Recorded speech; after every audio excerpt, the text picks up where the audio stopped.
நீங்கள் பார்த்துக் கொண்டிருப்பது உங்கள் விஜய். யாரு வீட்டுல யாரும் இல்ல, போயிட்டு அப்புறம் வா.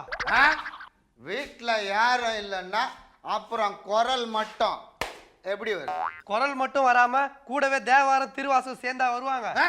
யார் அது தேவாரம் திருவாசகம்? நான் இல்லாத நேரத்துக்கு வீட்டுக்கு வந்துட்டு போயிட்டு இருக்கிறேன். டேய் மூர்த்தி, பெத்த அம்மா கிட்டையும் கூட பிறந்த தங்கச்சி கிட்டையும் இப்படியா கேட்கறது? நாங்க என்ன சினிமா பீச்சு நான் சுத்திக்கிட்டு இருக்கோம், வீட்டுக்குள்ளே தானே இருக்கோம். அதனால தான் கேட்கறேன். டேய் மூர்த்தி, தினம் இப்படி குடிச்சிட்டு வந்து நிக்கிறிய, பெத்த அம்மாவுக்கு ஒரு ஆஃப் வேண்டாம்.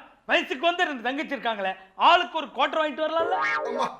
இந்த வார்த்தையை மட்டும் நீ கொஞ்ச நாளைக்கு முன்னால சொல்லி இருந்தீனா புது மூர்த்தியை பார்த்திருப்பம்மா. புது மூர்த்தின்னா சொட்டை தட்டி பட்டி பார்த்து பெயிண்ட்ல அடிச்சுன்னு வந்திருப்பியா? கவிதா, கூட கூட பேசாத. 1000 தான் இருந்தாலும் உனக்கு அவன் அண்ணா. நான் மட்டும் ராஜாஜி நான் சொன்னேன். அண்ணா எதுக்குண்ணா இப்படி தினமும் குடிச்சிட்டு வரீங்க? இத்தனை நாள் என் மனசுல சேமிச்சு வச்சிருந்தது இப்ப வெளியே எடுக்க போறேன். ஆமாண்டி, இந்தியன் பேங்க்ல நம்ம பேர்ல பணம் போட்டு வச்சிருக்காரு, இப்ப அதை எடுக்க போறாரு. எல்லாரும் வாங்கிக்கங்க. மூர்த்தி, இந்த அம்மா உனக்கு என்னடா குறை வச்ச? நீ எனக்கு எந்த குறையும் வைக்கலம்மா. கடவுள் தான் நம்ம குடும்பத்துக்கே குறை வச்சுட்டார். வெளியில உன்னை கூட்டிட்டு போய் என் ஃப்ரெண்ட்ஸ் கிட்ட இதுதான் எங்க அம்மாண்ணா, டாய் உங்க அப்பாவுக்கு சேலை கட்டி கூட்டு வந்துட்டு அம்மான்னு சொல்றியான்னு எல்லாரும் என்ன கிண்டல் பண்றாங்கம்மா. சரி, தங்கச்சிங்களை சினிமாவுக்கு கூட்டுன்னு போலான்னா அங்க போனா இந்த நாயோட குரலை கேட்டுட்டு லேடிஸ் கவுண்டர்ல டிக்கெட் கொடுக்க மாட்டேன், போய் ஜென்ஸ் கவுண்டர்ல வாங்கிக்கங்கன்னு சொல்றாங்க. இதை நினைச்சுதான் அம்மா நான் தினம் குடிக்கிறேன். நான் என்னப்பா பண்றது?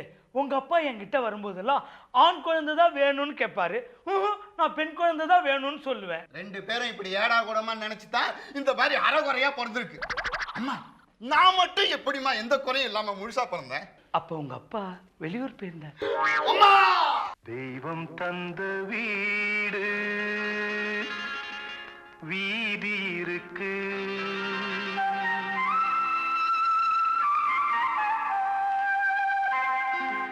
தெய்வம் தந்த வீடு வீதி இருக்கு, இந்த ஊர் என்ன சொந்த வீடென்ன ஞான பெண்ணே, வாழ்வின் பொருள் என்ன நீ வந்த கதை என்ன?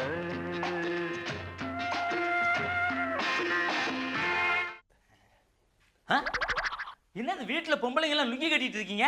வெய்ய காலம், குழந்தைங்களுக்கெல்லாம் கசகசன்னு இருக்குன்னு நான் தான் லுங்கி வாங்கி கொடுத்தேன். லுங்கி என்ன சரி, எதுக்கு ஆம்பளை மாதிரி மடிச்சு கட்டி இருக்கீங்க? டேய், இது எங்க வீடு, நாங்க லுங்கிய மடிச்சு கட்டின்னு இருப்போம், இல்ல கைட்டி தலை மேல போட்டு கூட சுத்துவோம். நீ எதுடா வந்த அதை சொல்லு. ஒண்ணும் இல்ல, புதுசான பிரச்சனை. 2 நாளா சாக்கடை அடிச்சிருக்கு. வந்து நடக்குது இல்ல, அதான் சாக்கடை அடிச்சிருக்கோம். என்னமா அது உங்க பொண்ணு இப்படி பேசுது? தெருவெல்லாம் கூட்டாம கிடக்கு.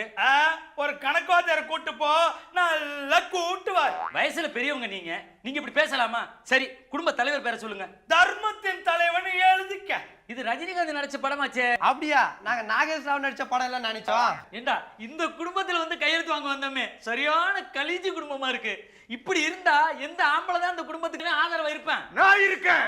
ஆமா, இதோ வந்துட்டாரு பாரு. நாங்கெல்லாம் சுயேட்சைக்கு நிக்கிறோம், இவர் ஆளுங்கட்சி எம்பி எங்களுக்கு கூட்டணி கொடுத்து ஒண்ணு செய்யறாரு. பண்ணுவாங்க காசு இல்ல நாய்க்கு. இவன் பேர்லாம் எழுதிடாத சார். பாக்குறதுக்கு ஜென்டில்மேன் மாதிரி இருக்கீங்க, நீங்களாவது சொல்லுங்க சார், இந்த குடும்பத்தோட தலைவன் பேர் என்ன? என்னங்க மேடம், குரங்கு சேட்டையெல்லாம் பண்ணி காட்டுறாரு. பின்ன குரங்கு மாதிரி பண்ணாம எருமாடு மாதிரியா பண்ணோம்? சும்மா ரெடி. இவர் பேர் விகடகவி கோபால். எப்போதும் தமாஷ் பண்ணி எல்லாரையும் சிரிக்க வச்சுக்கிட்டே இருப்பார். ஆமா, இப்படிதான் ஒரு தடவை பசுமாட்டிட்ட போயிட்டு கண்ணுக்குட்டி மாதிரி சேஷ்ட பண்ணா. அதுவும் கண்ணுக்குட்டி நினைச்சு நாக்கால ரொம்ப நேரம் நக்கிச்சு, அது தான் மண்டை தேஞ்சு போன மாதிரி ஆகி போச்சு. ஏங்க, நான் உங்களுக்கு என்ன கேட்க வந்தேன்? குடும்ப தலைவரோட பேரை கேட்டேன், அதை சொல்லாம என்னென்னமோ சொல்றீங்களே. அவங்க தான் பேரை சொல்லாம உன்னை வாரிட்டு இருக்கிறாங்கல்ல, போங்கயா வெளியோ. இந்த குடும்ப தலைவரோட பேரை கேட்காம நாங்க வெளியே போக மாட்டேன். நீ வெளியே போலன்னா உன்னை போலீஸ்ல கம்ப்ளைண்ட் பண்ணுவேன். என்னன்னு கொடுப்பேன்? இந்த அம்மாவுடைய முந்தானிய பூச்சி இழுத்தேன்னு சொல்லுவேன், இந்த பொண்ணை கட்டி முச்சேன்னு சொல்லுவேன், இவளை முத்தேன்னு சொல்லுவேன். டேய் டேய், இங்க வாடா. இதை எவ்வளவு நாளாடா நீ பிளான் பண்ணி வச்சிருந்த? அவனுங்களை நீயே செட் பண்ணி அனுப்பிச்சிட்டு மனசுல நினைச்சதெல்லாம் கட்டி பூச்சா பண்ற. ஒரே நிமிஷத்துல அவனுங்களை ஐடியா பண்ணி வெளியே தேர்த்திட்டோம் பாத்தியா? இது 1 நிமிஷம் ஐடியா இல்லடா, 1 வருஷமா எங்களை பார்த்து நீ பிளான் பண்ணி வச்சிருக்கடா. உன்ன ஓடுறா.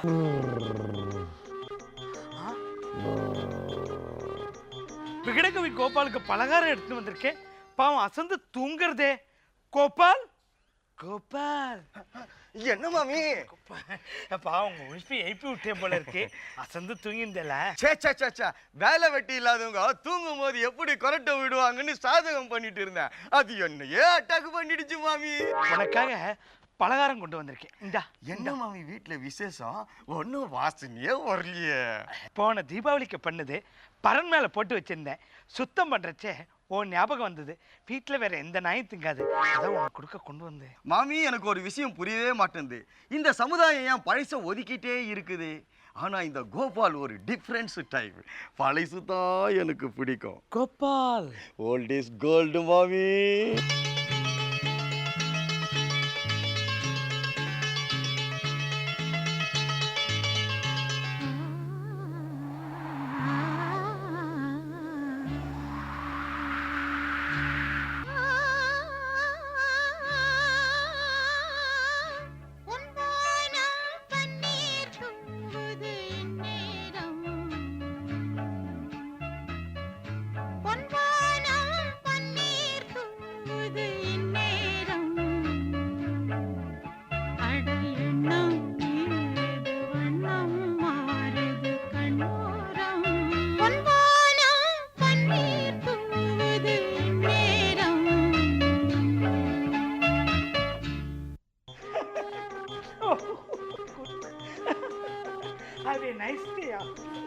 என்னம்மா இன்னைக்கு விழுந்து விழுந்து சிரிக்கிற? விகடகவி ஏதாச்சும் ஜோக்கு சொன்னாரா? கோபால் ஒரு விகடகவி, நல்ல ஜோக் சொல்லுவான் தான் உங்களுக்கு தெரியும். இன்னைக்கு அவனோட மறுபக்கத்தை நான் பார்த்தேன். அவன் என்ன +2 கொஸ்டின் பேப்பரா மறுபக்கத்தை பாக்குறதுக்கு? அவர் அப்படியெல்லாம் சொல்லாத. என்னது அவரா? ஆமா, இன்னைக்கு என்ன நீ புதுசா இழுத்து போத்தின்னு இருக்க? பார்வதி அவசரத்துல ஜாக்கெட்டை விட்டு வந்துட்டேன். இதுதான் ஜோக்கா? இது பெரிய ஜோக்கு. இத கேட்டு நான் மட்டும் இல்ல ஊர் உலகமே சிரிக்கும். கவிதா நீ வேணா மாடிக்கு வா, நான் ஜோக்கு சொல்லி தரேன். ஷோ, கவிதா உங்களுக்கு பொண்ணு முறை ஆகணும். கவிதா என்ன அப்பாவை ஏத்துக்குமா? அப்பா இல்லடா, உன்னை குப்பா கூட ஏத்துக்க மாட்டா உன்னை நாய. அக்கா அம்மாவோட வாழ்க்கை தான் இப்படி ஆயிடுச்சு. இப்போ நம்ம என்னக்கா பண்றது? நம்ம நாடி பண்றது நாய் நக்கன சட்டியை நாய் தல்லே கவுத்து விடு. இதுங்க இந்த வயசுல ஒண்ணு சேர்ந்தா கடவுள் எழுதி வச்சிருக்காரு, நம்ம என்ன பண்ண முடியும்? கடவுள் அமைத்து வைத்த மேடை இணைக்கும் கல்யாண மாலை.